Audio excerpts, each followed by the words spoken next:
बरसाना के राधा रानी मंदिर की कहानी न केवल आध्यात्मिकता से परिपूर्ण है, बल्कि इसमें ऐतिहासिक घटनाओं का चमत्कारी स्वरूप भी शामिल है।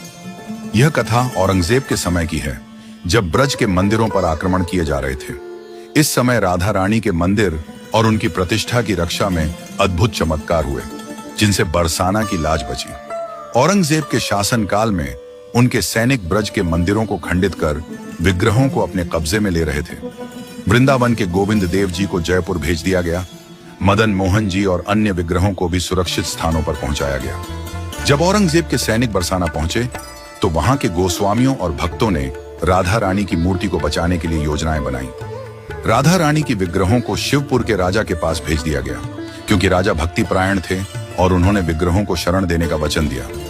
इस दौरान ठाकुर जी अकेले दर्शन देने लगे, जिससे भक्तों ने महसूस किया कि उनकी शोभा घट गई है। गोस्वामियों ने विशाखा सखी की मूर्ति को ठाकुर जी के पास विराजमान कर दिया, ताकि मंदिर में शोभा बनी रहे।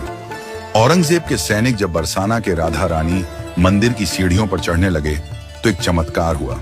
सैनिकों की आंखों की रोशनी अचानक चली गई। वे एक दूसरे से कहने लगे कि उन्हें कुछ दिखाई नहीं दे रहा है। इस अद्भुत घटना से घबराकर वे वापस लौट गए। यह चमत्कार राधा रानी की कृपा का प्रतीक बना और बरसाना की लाज बच गई। राधा रानी की मूर्ति शिवपुर पहुंचने के बाद वहां चमत्कार होने लगे। राजा की प्रजा उनकी जय जयकार करने लगी।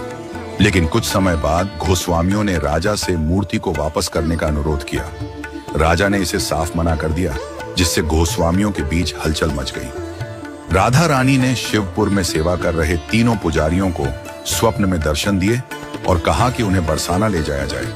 स्वप्न में उन्हें दिखाया गया कि राजा के सभी द्वार खुले हुए हैं और सैनिक सो रहे हैं।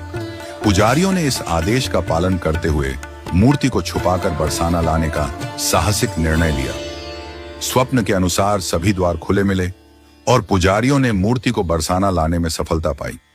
बरसाना में लौटने पर गोस्वामियों ने ठाकुर जी के पास विशाखा सखी की मूर्ति को विराजमान किया। चूंकि विशाखा सखी की स्थापना से बरसाना की विजय हुई थी, इसलिए उन्हें विजय लाडली जी नाम दिया गया। यह नाम उनकी महिमा और बरसाना की रक्षा का प्रतीक बन गया। बरसाना के इस ऐतिहासिक और आध्यात्मिक प्रसंग से यह सिद्ध होता है कि ईश्वर की कृपा से हर समस्या का समाधान संभव है। विजय लाडली जी के रूप में विशाखा सखी आज भी ठाकुर जी के साथ विराजमान है और भक्तों को दर्शन देती हैं। यह कथा न केवल राधा रानी के चमत्कारों की महिमा का बखान करती है, बल्कि भक्ति, आस्था और समर्पण की शक्ति को भी दर्शाती है, बल्कि हर भक्त के लिए प्रेरणा का स्रोत भी है। यह दिखाती है कि जब भक्ति और समर्पण सच्चे होते हैं तो ईश्वर की कृपा से असंभव भी संभव हो सकता है।